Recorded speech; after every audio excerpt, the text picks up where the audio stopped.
జనగామ జిల్లా స్టేషన్ ఘనపూర్ మండల కేంద్రంలోని స్థానిక బస్టాండ్ వద్ద ఎంఆర్పీఎస్ 31వ ఆవిర్భావ దినోత్సవం మందకృష్ణ మాదిగ 60వ పుట్టినరోజు వేడుకలు ప్రవీణ్ మాదిగ, శ్రీధర్ మాదిగ అధ్యక్షతన ఘనంగా నిర్వహించారు. ఈ కార్యక్రమానికి ముఖ్య అతిథిగా హాజరైన మండల ఇన్ఛార్జి నాగరాజు మాదిగ మాట్లాడుతూ ఎంఆర్పీఎస్ ఉద్యమం కేవలం మాదిగల ప్రయోజనాల వరకే పరిమితం కాకుండా అన్ని అణగారిన కులాల సంక్షేమం కోసం కృషి చేసిందన్నారు.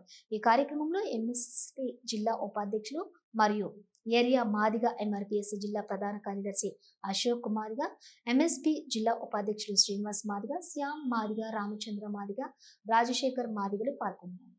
స్టేషన్ గన్పూర్ మండల కేంద్రంలో అన్ని గ్రామాలలో ఎంఆర్పీఎస్ ఆవిర్భావ 31 సంవత్సరం విజయవంతం చేసుకొని మండలంలోని జెండా యొక్క కార్యక్రమం చేసుకున్నాము. మాదిగ జాతి మొత్తం కూడా ఈరోజు పండుగ వాతావరణం చేసుకోవాలని మేము పిలుపునిస్తూ ఉన్నాం. ఎందుకంటే గత 30 సంవత్సరాల క్రితం మేము మాదిగలమని చెప్పుకునే పరిస్థితి లేదు. ఎస్సీలమని, హరిజనులమని, లేకపోతే క్రిస్టియన్లమని చెప్పుకునేటువంటి పరిస్థితి ఉండే. ఈ సమాజంలో పశువుల కంటే హీనంగా చూసినటువంటి పరిస్థితులు మా మాదిగ జాతి ఎదుర్కొన్నది. కావున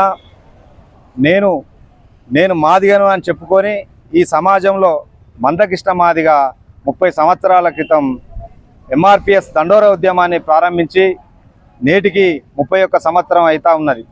ఈ 31 సంవత్సరంలో మాదిగలకు ఎస్సీలలో వర్గీకరణ చేయాలనేటువంటి అంశం మీద మొదలైనటువంటి ఈ ఉద్యమ ప్రస్థానం ఈ సమాజంలో అసమతల గురించి ఏ నాయకుడు పట్టించుకోలేదు. కానీ దళితుల గురించి, ఎస్సీల గురించి, ఎస్టీల గురించి, బీసీల గురించి, దళితుల్లో ఉన్నటువంటి పేద వర్గాల గురించి కూడా పట్టించుకొని వాళ్ళకు మంచి చేయాలనేటువంటి కార్యక్రమము గౌరవ శ్రీ మందకృష్ణ మాదిగ గారు తప్ప ఈ దేశంలో ఎవరు చేయలేరు అని చెప్పేసి రుజువైంది. దానికి ఈ దేశం గౌరవించి పద్మశ్రీ అవార్డు కూడా ప్రకటించడం జరిగింది. వర్గీకరణ సుదీర్ఘ పోరాటమైన మేము ఆ ఫలితాలను మొన్న 2 నెలల క్రితం మాకు అమలు జరిగింది. 18% ఉన్నటువంటి ఎస్సీలలో 15% అమలైనా కానీ మా వాటా మాకు 9% వచ్చినందుకు యావత్ జాతి మొత్తం కూడా కృష్ణమాదిగకు రుణపడి ఉన్నాము. ఈ సమాజం రుణపడి ఉన్నది. ఈ సమాజం మాదిగలకే మరి కృష్ణమాదిగ పనిచేసిండా అంటే ఇవాళ ఆరోగ్యశ్రీ లాంటి పథకాలను ఈ దేశం మొత్తం అమలవుతూ ఉన్నది. ఆ కారణం ఏంది? ఆరోగ్యశ్రీ అనే పథకం ఉమ్మడి ఆంధ్రప్రదేశ్ రాష్ట్రం ఉన్నప్పుడు ఇక్కడ అమలైంది. దాన్ని దేశం మొత్తం ఇంప్లిమెంట్ చేసుకోవడం జరిగింది. కానీ ఒక మాదిగలకి ఆరోగ్యశ్రీ కార్డు లేదు. ఈ రాష్ట్రంలో అన్ని కులాలకు, అన్ని